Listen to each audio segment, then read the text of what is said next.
Hello student, welcome to my YouTube channel. Student, इस वीडियो के अंदर आज हम सिक्किम के सामान्य ज्ञान के टॉप प्रश्न देखेंगे जो एग्ज़ाम के लिए महत्वपूर्ण प्रश्न है। अगर वीडियो पसंद आए तो लाइक और शेयर और सब्सक्राइब कर देना। जो बच्चा हमारी सारी वीडियो क्लास को ईमानदारी से देख ले, जीके का कोई एग्ज़ाम आ जाए, किसी में हिम्मत नहीं कि आपको जीके में हरा दे, पर स्टूडेंट आपको प्रैक्टिस करनी पड़ेगी। जीके का कोई तरीका याद करने का नहीं, सिर्फ प्रैक्टिस प्रैक्टिस और डेली प्रैक्टिस करनी पड़ेगी। अगर एक दिन प्रैक्टिस नहीं की तो आप 10 दिन पीछे चले गए। तो स्टूडेंट, हमारी सीरीज चल रही है भारत के 28 राज्य और 9 केंद्र शासित प्रदेश और 50 देशों की प्रमुख जीके कराई जाएगी। ठीक है, तो आज इसी सीरीज में हम सिक्किम के इम्पोर्टेंट क्वेश्चन देखते हैं। राजधानी गंगटोक। ठीक है, राजधानी गंगटोक याद ऐसे कर सकते हो, सिक्किम को सिक्के से रिलेट कर लो। सिक्के, गंगटोक, गंगटोक गंगा, यानी सिक्के हम गंगा में डालते हैं तो ठीक है, कागज़ के रुपये तो डालते नहीं हैं हम। गठन 16 मई 1975। ठीक है, तो स्टूडेंट आपके माइंड में ये आ रहा होगा कि 1975 में बना है, तो ये 1975 से पहले ये कहाँ पर शामिल था, किस में शामिल था। ठीक है, तो स्टूडेंट ये एक भारत का 1975 से पहले भारत का एक स्वतंत्र राज्य था। ठीक है, इसमें भारत का कोई ऐसा अधिकार नहीं था। तो इस पर एक वंश था, उसका नाम था नामग्याल वंश। इम्पोर्टेंट क्वेश्चन है, वेरी इंपॉर्टेंट क्वेश्चन है। यानी कि सिक्किम पे आज़ादी होने से पहले किस वंश का शासन था, तो नामग्याल वंश का। ठीक है, 1642 से 1975 का। जनसंख्या में सबसे छोटा राज्य है। ठीक है, क्षेत्रफल में गोवा है। तो स्टूडेंट्स, ये भी इम्पोर्टेंट, बहुत बार रिपीट क्वेश्चन हुआ है। भारत का जनसंख्या में सबसे छोटा राज्य कौन सा है? सिक्किम। और ये क्षेत्रफल में भी ठीक है, गोवा के बाद ही है। पड़ोसी देश कितने हैं? 3, नेपाल, चीन, भूटान। इम्पोर्टेंट क्वेश्चन है, पड़ोसी देश यानी सिक्किम के पश्चिम में कौन सा देश है या किसकी सीमा लगी हुई है? तो नेपाल की। पूरब में किसकी सीमा लगी हुई है? चीन की। ठीक है, दक्षिण पूरब में किसकी सीमा लगी हुई है?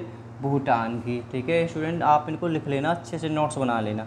पड़ोसी राज्य की सीमा बहुत इंपॉर्टेंट क्वेश्चन है। यानी सिक्किम से कितने पड़ोसी राज्यों की सीमा लगती है? एक की, और वो भी मात्र पश्चिम बंगाल की और दक्षिण। ठीक है, दक्षिण में किस क्षेत्र, यानी क्वेश्चन ऐसे बनेगा कि सिक्किम के दक्षिण में कौन सा राज्य है? तो पश्चिम बंगाल। किस क्षेत्र या किस जोन में? पूर्वोत्तर में है, यानी पूर्व और उत्तर में है। राज के वृक्ष रोडोड्रोन। पक्षी रक्त तीतर। ठीक है, यानी कि सिर्फ सिक्किम का राज्य पक्षी है। राज्य पुष्प नोबाल ऑर्किड। ठीक है, राज के पशु रेड पाडा। इम्पोर्टेंट है। लोकसभा की 1 सीट है, राज्यसभा की 1 सीट है, विधानसभा की 32 सीट हैं। ठीक है स्टूडेंट, देखो लोकसभा, राज्यसभा, ठीक है, ये याद कर लेना। लोकसभा को हम कहते हैं, लोकसभा को अस्थायी और निम्न सदन, इसके उपनाम है। ठीक है, राज्यसभा के हैं उच्च सदन और स्थायी। सिक्किम के निवासियों को क्या कहा जाता है? लेप्चा।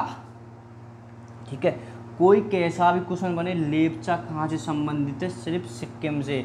लेप्चा जनजाति भी है, एक सिक्किम में पाई जाती है। लेप्चा एक पहाड़ियाँ भी हैं कि सिक्किम में ही हैं। सबसे पहले जैविक खेती करने वाला राज्य है। अच्छा, सिक्किम में शुरू हुई, वाह भाई वाह। आकार कैसा है सिक्किम का? तो आकार है अंगूठे जैसा, से लिखा नहीं है, अंगूठे जैसा है इसका। ठीक है स्टूडेंट, सबसे बड़ी नदी तीस्ता नदी। वैसे सिक्किम में 2 ही नदी हैं। ठीक है, तीस्ता नदी और एक नदी नीचे आएगी। सबसे ऊंचाई पर स्थित झील है, यानी भारत की सबसे ऊंचाई पर स्थित झील है चोलामू। वेरी इंपॉर्टेंट क्वेश्चन है कि आने बहुत बार रिपीट क्वेश्चन हुआ, चोलामू। ठीक है, चोलामू आप याद भी कर सकते हो, सबसे ऊंचाई पर, यानी चोलामू झील कहाँ पर है? सिक्किम में। फूलों की सर्वाधिक किस्म है सिक्किम में। अच्छा, फूलों की सर्वाधिक किस्म है तो छोटा सा राज्य क्षेत्रफल में, जनसंख्या में। ठीक है स्टूडेंट, भारत की दूसरी सबसे ऊंची चोटी कौन सी है? भारत की दूसरी, कंचनजंगा। तो स्टूडेंट यहाँ से क्या क्वेश्चन बनेंगे, ठीक है। यानी सिक्किम की सबसे ऊंची, सिक्किम की सबसे ऊंची चोटी है, पर भारत की मतलब दूसरी सबसे ऊंची चोटी, और विश्व की तीसरे नंबर की चोटी है। तो सबसे ऊंची चोटी एवरेस्ट, आपने पढ़ा होगा एवरेस्ट, ठीक है स्टूडेंट। और दूसरे नंबर की चोटी जो भारत की है K2 गॉडविन ऑस्टिन, ठीक है। थोड़ा उस पर विवाद है, वो POK पाकिस्तान में भी, पाकिस्तान अधिकृत कश्मीर में है वो, ठीक है। तो अगर ये क्वेश्चन यहाँ से बन सकता है, भारत की स्वतंत्र रूप से सबसे ऊंची, स्वतंत्र रूप से बिल्कुल, कंचनजंगा, ठीक है। प्रमुख दर्रे नाथुला, जेलेपिला, बहुत बार रिपीट क्वेश्चन हुए, ठीक है। लेप्चा के बाद में अगर इम्पोर्टेंट देखा तो नाथुला दर्रा, बहुत रिपीट क्वेश्चन है नाथुला दर्रा, और जेलेपला दर्रा, ठीक है। नाथुला दर्रा किस देश को जोड़ता है, नाथुला दर्रा किस देश को जोड़ता है, तो चीन, बहुत बार रिपीट क्वेश्चन हुआ है, ठीक है। नाथुला दर्रा किस देश को जोड़ता है, चीन को। यानी क्वेश्चन ऐसे ही बन सकता है कि सिक्किम और चीन को आपस में कौन सा दर्रा जोड़ता है, नाथुला। कौन सा राजमार्ग सिलीगुड़ी और गंगटोक को जोड़ता है, ठीक है। अच्छा क्वेश्चन है कि NH31 राष्ट्रीय, ठीक है, नेशनल हाईवे, राष्ट्रीय राजमार्ग 31। किरातेश्वर महादेव मंदिर किस नदी के किनारे पर है, देखो किरातेश्वर महादेव मंदिर, ठीक है। किरातेश्वर एक बहुत अच्छा हिंदू मंदिर है ये महादेव का, और ये बिल्कुल चीन की बॉर्डर सीमा पर है। तो किस देश की नदी के किनारे पर है, देखो रेजेंट नदी भी मिल जाएगी कहीं किसी बुक में, रंगित नदी भी लिखा हुआ है, ऐसे भी लिखा हुआ है, तो बात ये एक ही है, ठीक है। और सिक्किम की 2 ही नदी हैं, एक तो रेजेंट नदी और एक तीस्ता नदी, और ये तीस्ता नदी की सहायक नदी है, ये भी आप याद करना स्टूडेंट। सिक्किम की शेष जी के नेक्स्ट वीडियो में, अगर वीडियो पसंद आई हो तो स्टूडेंट लाइक शेयर सब्सक्राइब कर देना, ठीक है स्टूडेंट। ओके।